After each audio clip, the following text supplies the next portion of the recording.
So I've been in Acumen a little more than 10 years. I have a daughter who's a tiny bit more than 10 years old, and right after she was born, on January 10th, 2007, right after, I can't remember, it was before or after I came out of the labor and delivery room, I had an email from Jacqueline before I had started working for Acumen saying, do you have any thoughts on how we would do this fundraise? And I remember thinking, wow, this is going to be quite a ride. So Benje Williams also had that experience. He's our next speaker. He started as a short-term associate working for Acumen in East Africa, doing some work on impact. And then he applied to become an Acumen Fellow and went to Pharmagen, which is a clean water company in Lahore in Pakistan. And while he was there, he was responsible for a bunch of things, including building up the marketing team, and spent a lot of time trying to hire people to do that job, and started to see firsthand the gaps in the labor market in terms of the people he was looking for. And so he left Pakistan and went all the way back to Palo Alto, California to get his MBA at Stanford, and spent a lot of time thinking about what would he do next. And he actually decided, as an American, to go back to Pakistan and found an organization called Amal Academy in 2013. It focuses on the Pakistani youth and trying to help them build the skills and the mindset that they need to get better jobs and really have a pathway to success. Benje, I don't know if I've told you this, one of my lingering regrets is that the last time I was in Lahore and Benje said at the end of a long evening, do you want to hop on the back of my bike and we'll just go from here to there? And I said no. So next time I'm going to hop on that bike. So Benje, please. Wow. What a community, what a moment.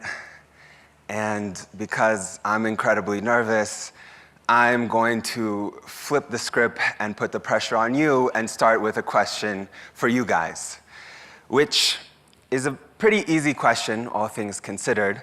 But the question is this: how many of you over your years or perhaps months with Acumen have come to realize that Acumen somehow really enjoys putting a lot of pressure and challenges on their Acumen Fellows? There's the adaptive leadership challenge, which is obvious. There's the challenge of living on a stipend as a global fellow. There's the challenge of Jacqueline's fierce look during the Good Society readings. And of course, there are challenges like giving these talks and these sessions and these dance moves and songs when you're in a room full of people that you really admire and cherish deeply, and from whom you yourself have learned many of the most life-sustaining lessons from. And so my response to this particular challenge is to actually share some of the lessons that I'm learning from all of you, and particularly lessons about sustaining, in the words of Dr. Martin Luther King, the long and bitter but beautiful struggle to create a new world. So as some of you know, I come from a really large, adopted Black American family in Northern California. Although when I lived in Kenya in 2009, the street vendors would often yell out, "Obama, Obama!" which, of course, I was okay with and then bought all of their products. And I did my global fellowship in Lahore in 2010 and had the chance to work on scaling up a social enterprise which involved building a sales team of 15 very entry-level marketing officers. And this gave me a chance to really see firsthand and experience firsthand the gap or the problem that public university students often face when transitioning from their educational experience into meaningful jobs. We were only trying to hire 15 people. We had over 400 applications, but none of them were quite up to the marks what we needed for that entry-level job description. And so we ended up quite desperately bringing on 15 people on probation, and we trained them ourselves. And we were thrilled to see that after about a month, they were performing where we needed them to perform. And so this was really exciting, both to see the problem and to start to see potential solution.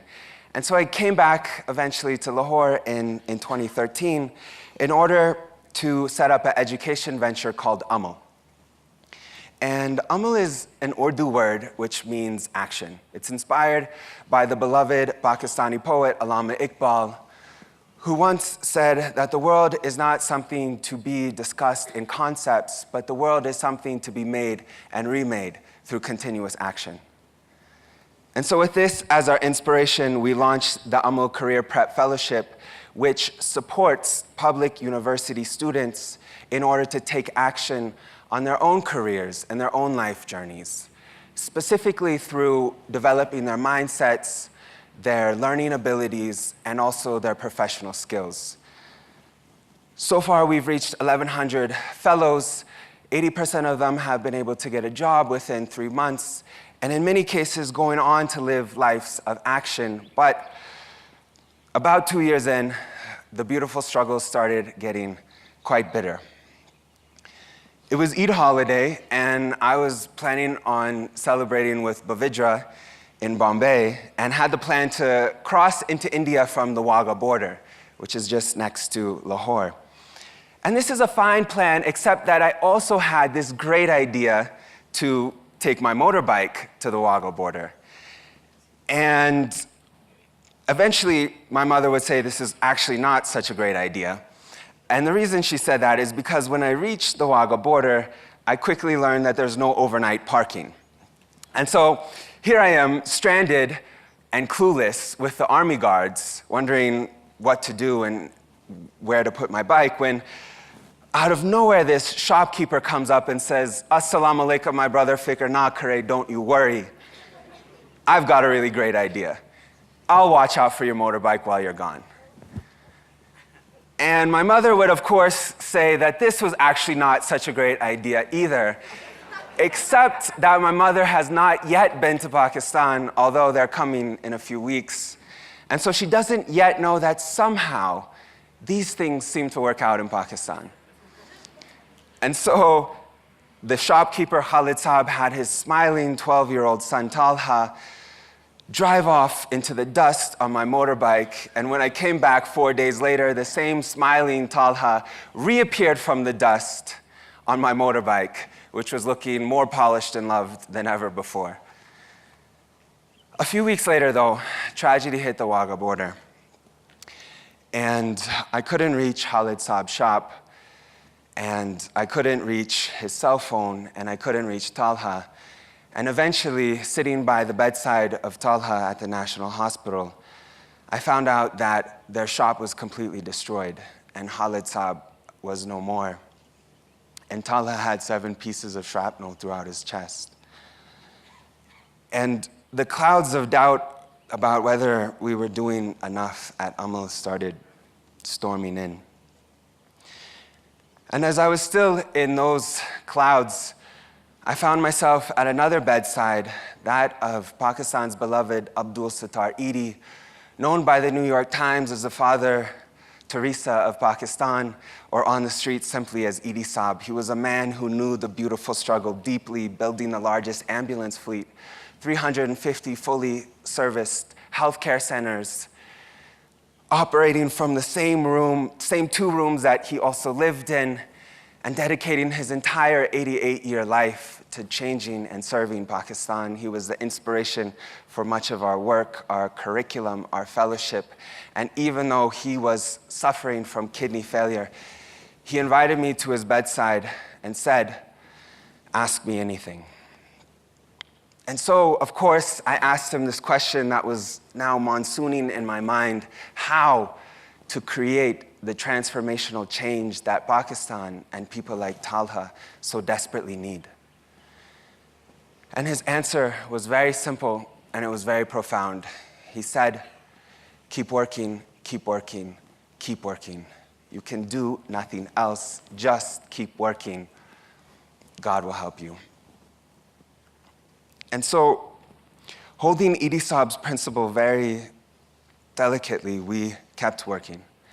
This time with a clear mind to reach 10,000 fellows by 2020 and build a platform that we could then leverage to hopefully create change within the education system. But about 6 months after I met him, on the dawn of the holy month of Ramadan, the sun set on the life of Eidi Saab. And the clouds of doubt started rolling back in as I read that he had started to lose hope, that he hadn't done enough for the country.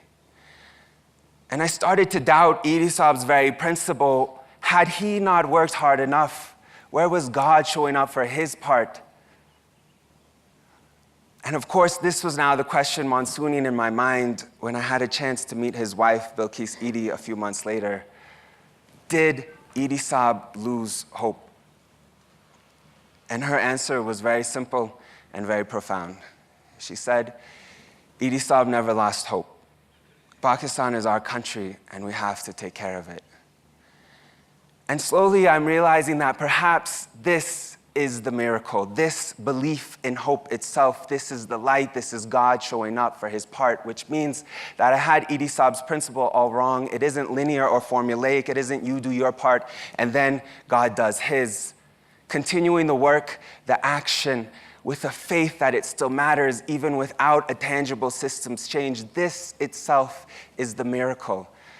Perhaps, or for sure, Talha will never be able to bring his father back, but he himself fought back to health, kept on working, opened another shop, and is now providing for his 6 younger siblings, and this is a miracle. And our Amal Fellow, Ikra, will perhaps not be able to change gender roles in Pakistan, but she herself was the first kid in her family to go to college.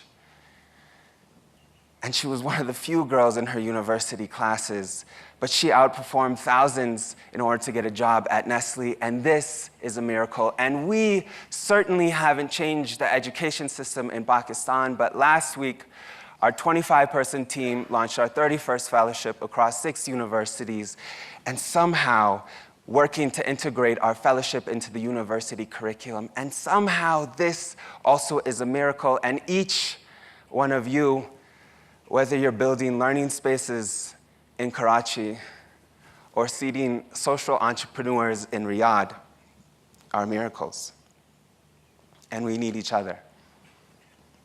We need each other because the clouds of doubt are always looming in the horizon. We need each other like we need the mentors and investors from Acumen who have physically shown up at our Amal campus in Lahore to accompany us through the journey. We need each other like we need Asim Janjua, who taught me during his fellowship in Pakistan that the soul is in the soil. We need each other like we need Jawad Aslam, who literally sat by my own bedside after a cycling accident and read verses from the Quran. We need each other like my own Amal team, including Acumen Fellow Sarah and Laura, who designed and hung on my wall a poem from Mary Oliver where she writes about sitting on a hillside on a summer morning to think about God and seeing a single cricket moving the grains of the hillside this way and that. She writes, how great was its energy, how humble its efforts. Let us hope it will always be like this, each of us going on in our inexplicable ways, building the universe. Perhaps we won't see the system change in our lifetime, perhaps we will. But like Jacqueline has said, our worth is not based on changing the system. Instead, we each have a role to play in our parts of the world. It's our universe, and we have to take care of it. And in the same way that the clouds were somehow reshaped by the light on the very night that the sun set on Idisab's life, we have to have hope that we can keep working, keep working, keep working. And inshallah, God will help us. Thank you so much.